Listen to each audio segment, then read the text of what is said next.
नमस्कार दोस्तों, आपका फिर से स्वागत है आपके अपने एजुकेशनल चैनल में। फ्रेंड्स, लाइव क्लास में थोड़ा-सा प्रॉब्लम आ गई थी, इसलिए मैं आप लोगों के लिए जो 30 क्वेश्चंस थे पार्ट 1 के, वो लेकर आया हूँ।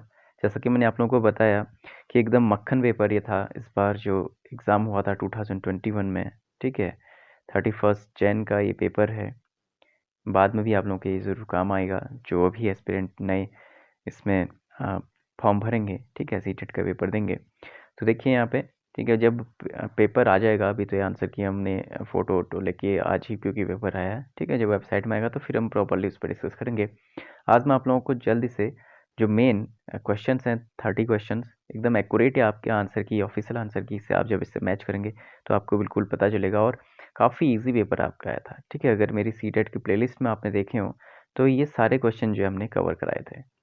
पहला क्वेश्चन देखिए कि जीन पियाजे अपने संज्ञानात्मक विकास के सिद्धांत में संज्ञानात्मक रचनाओं को डैश के रूप में वर्णित करते हैं। ओके, किसके रूप में वर्णित करते हैं? ये काफ़ी बार मैंने डिस्कस किया है, ये क्वेश्चन तो एज इट इज़ आया है, ठीक है, प्रीवियस से कि in his theory of cognitive development, Jean पियाजे explains cognitive structures in terms of, ठीक है। तो स्कीमास जो है उन्होंने नाम दिया था, ठीक है। जो संज्ञानात्मक संरचनाएं हैं उन्हें उसने क्या नाम दिया था? स्कीमा या मनोबंध। जीन पियाजे से रिलेटेड बहुत क्वेश्चन आते हैं, ये मैंने आपको बताया था, ठीक है, और ये आया भी है। पहला क्वेश्चन ये से है। दूसरा क्वेश्चन देखिए, सेकंड क्वेश्चन है आपका। सेकंड क्वेश्चन है जीन पियाजे के संज्ञानात्मक विकास के सिद्धांत में पूर्व संक्रियात्मक अवस्था में विकास का मुख्य गुण क्या होता है? Okay, for English students, pre operational stage in gene Piaget's theory of cognitive development कैरेक्टराइजेस। यहाँ पे प्री ऑपरेशनल स्टेज की बात कर रहा है, ठीक है। तो प्री ऑपरेशनल स्टेज की ये बात कर रहा है, यानी कि सेंसरी मोटर स्टेज की जस्ट आफ्टर की स्टेज, ठीक है। तो एब्स्ट्रैक्ट थिंकिंग नहीं होती है डेवलप, ठीक है। एब्स्ट्रैक्ट थिंकिंग जो है लास्ट स्टेज में होती है, फॉर्मल डेवलपमेंट में। कंजर्व एंड सीडिएट ऑब्जेक्ट्स की अगर बात करें, ठीक है, तो ये भी इसी स्टेज में नहीं होगा, ठीक है, कॉन्क्रीट में ही होगा। तो यहाँ पे जो राइट आंसर है आपका, ठीक है, हाइपोथेसिस डिटेक्ट नहीं होगा तो फर्स्ट सेंट्रेशन इन थॉट होगा, ठीक है। जो है विचार या सोच में केंद्रीकरण की जो है मुख्य गुण हो सकता है, ठीक है। इसका राइट आंसर फर्स्ट हो जाएगा। अगला क्वेश्चन है, which of the following statement correct in context of development? Development के कॉन्टेक्स्ट में क्या ये सही है, ठीक है, कौन सा सही होता है? इसमें हम पहले हिंदी वाक्य के ऊपर देता हूँ कि विकास के संदर्भ में निम्न में से कौन सा कथन सही है? तो विकास केवल विद्यालय अधिगम से होता है? नहीं। विकास केवल बाल्यावस्था के दौरान होता है? बिल्कुल नहीं। विकास बहुआयामी होता है? बिल्कुल सही, ठीक है। विकास क्या होता है? बहुआयामी होता है, यानी मल्टी डायमेंशनल होता है। सभी में समान होती है, ये भी नहीं होगा सही answer. Okay, so right answer is dimension is development is multi dimensional, ठीक है, सॉरी, राइट आंसर हो जाएगा ये, ठीक है, बाकी गलत है। नेक्स्ट क्वेश्चन देखिए, लेव वाइगोत्स्की का सामाजिक परिप्रेक्ष्य, ठीक है, अधिगम प्रक्रिया में डैश के महत्व पर जोर देता है। लेव Vygotsky social cultural perspective of learning emphasises importance of dash in the learning process. तो जहाँ भी आपने सांस्कृतिक उपकरणों की बात की हो, कल्चरल टूल्स की बात है, वहाँ पे नाम आ जाता है लेव वाइगोत्स्की का। मैंने आपको पहले भी कहा था कि समाज का कहीं पर नाम आता है, ठीक है, सामाजिक संदर्भ में बच्चे की शिक्षा, समाज में शिक्षा या सांस्कृतिक सोशलाइजेशन की बात आती है, कल्चर की बात होती है, तो वहाँ पे लेव वाइगोत्स्की का नाम आएगा, ठीक है। राइट आंसर आपका फोर्थ है। नेक्स्ट क्वेश्चन देखते हैं, individual differences in a progressive classroom should be treated as. Okay, अगर हम इंडिविजुअल डिफरेंसेस की बात करें, हिंदी के विद्यार्थियों के लिए बता दूं कि एक प्रगतिशील कक्षा में व्यक्तिगत विभिन्नताओं को किस प्रकार देखा जाना चाहिए, ठीक है। तो जो व्यक्तिगत विभिन्नताएं हैं उन्हें जो अध्यापन और अधिगम प्रक्रिया है, ठीक है, उसकी परियोजना के लिए बहुत ही महत्वपूर्ण इन्हें माना जाता है। Okay, so individual differences are important for planning of teaching learning process, ठीक है। कितना सरल ये पेपर था इस बार। बहुत से विद्यार्थी कह रहे थे कि जिन्होंने इस बार नहीं भरा उन्हें काफ़ी अफसोस इस बात का है, ठीक है, क्योंकि इतना इजी पेपर था। देखिए, in an inclusive classroom emphasis should be on, ठीक है। अगर इंक्लूसिव क्लासरूम की बात करें तो किस पे एम्फेसाइज होना चाहिए, यानी कि समावेशी कक्षा में किस पर जोर देना चाहिए, ठीक है। जो क्वेश्चन इस तरह का है, समावेशी कक्षा पर जोर होना चाहिए, तो किस पर होना चाहिए कि हर बच्चे के सामर्थ्य को अधिकतम करने के लिए अवसर प्रदान करके, ठीक है। तो यहाँ पे जो है providing opportunities aiming at maximising potential of individual children, ठीक है। समावेशी कक्षा में हर बच्चे को जो है पूरी तरह से मौका मिलना चाहिए, ठीक है। सीधे आंसर मैं आप लोगों को बता रहा हूँ, जल्दी से आप लोग मैच कीजिएगा। नेक्स्ट है, क्वेश्चन थोड़ा आगे पीछे हो सकते हैं इनको, लेकिन मैं सारे 30 क्वेश्चन आपको जरूर बताऊंगा। According to right of person with disabilities act 2016 which of the following term is appropriate to use, ठीक है। थोड़ा सा इसमें बहुत ही फ्रेंड ने थोड़ा सा दिक्कत की है, लेकिन बहुत ही सरल था।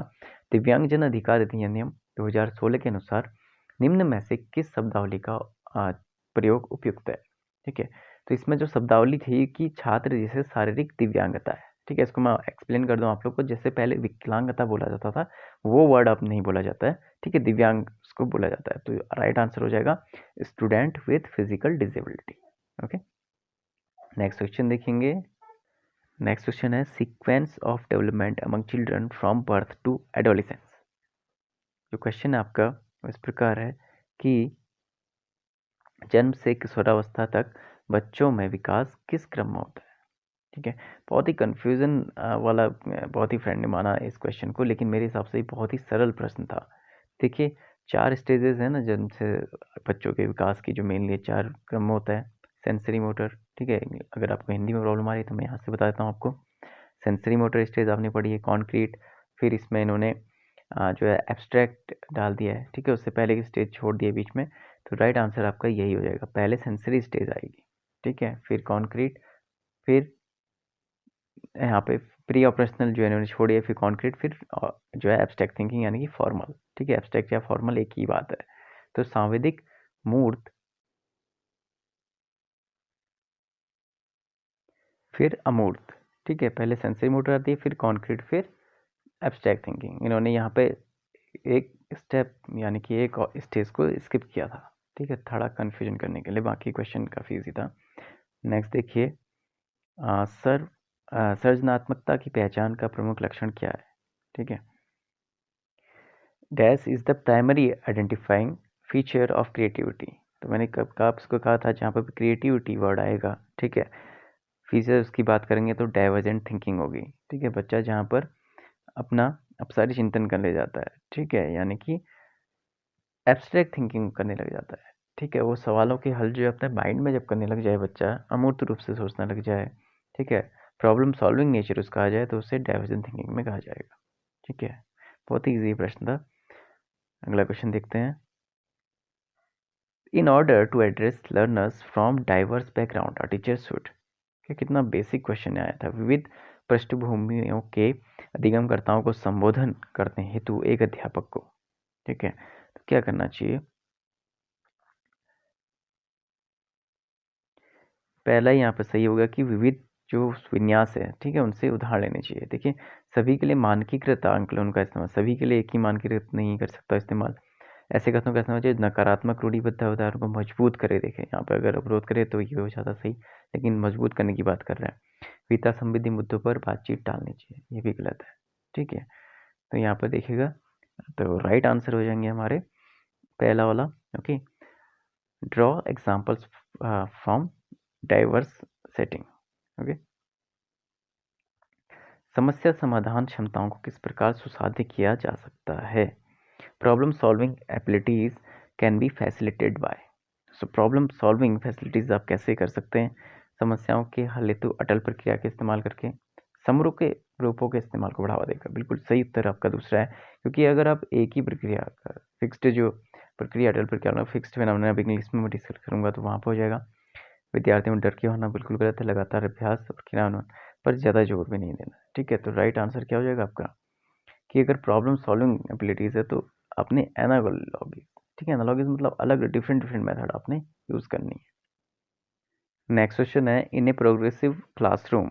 ओके, प्रोग्रेसिव क्लासरूम में कहना चाहिए the emphasis should be on competition among students और ample opportunities should be provided for construction of knowledge. बिल्कुल, ample opportunities should be provided for construction of knowledge, ठीक है। 25 का सेकेंड आंसर सही हो गया। अब अपनी अपनी जो मार्कशीट सॉरी जो आपकी क्वेश्चन बुकलेट है उससे मिला लीजिएगा, ठीक है। ये सेट ए है।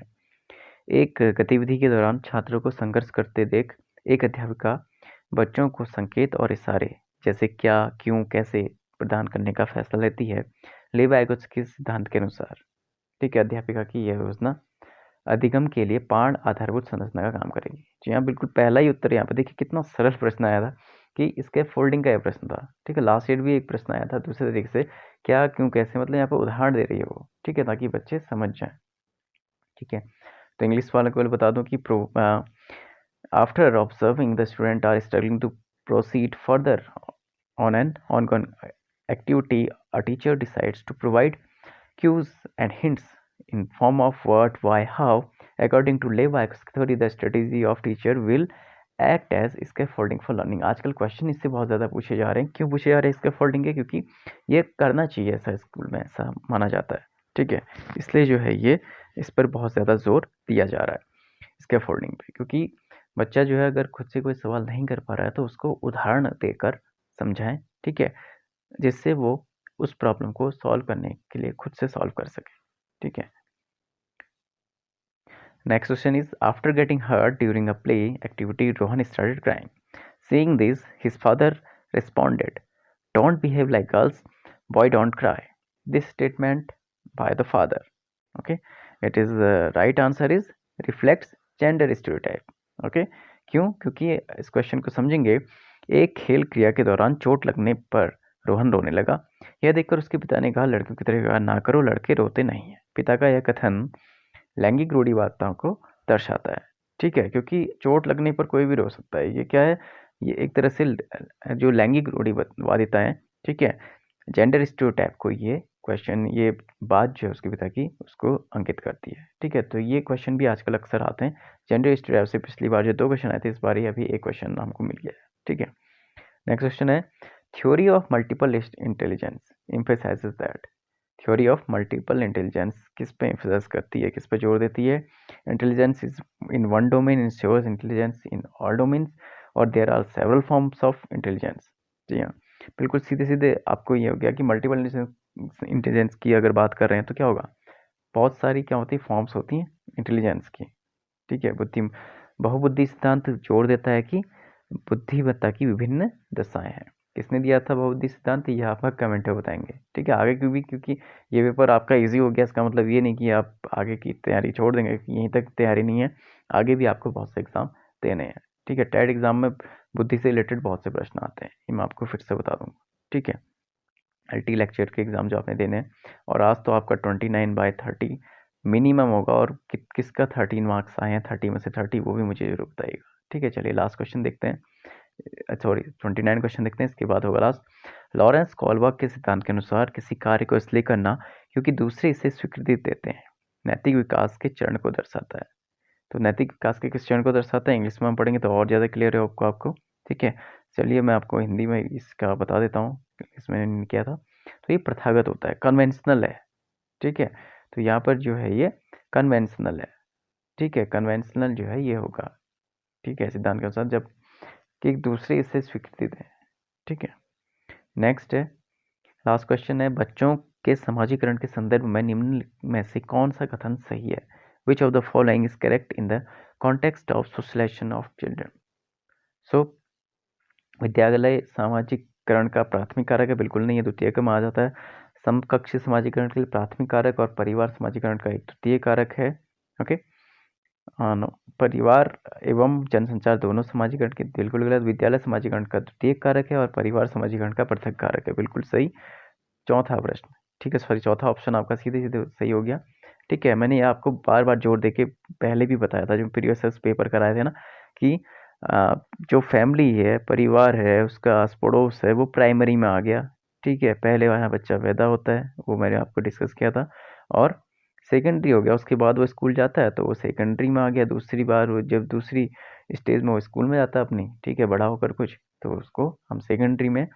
मीडिया, ठीक है, मास मीडिया आप कहें या मीडिया दूर संचार कहें या स्कूल कहें, ठीक है, ये दोनों किसमें आ गए आपके बच्चे के इसमें,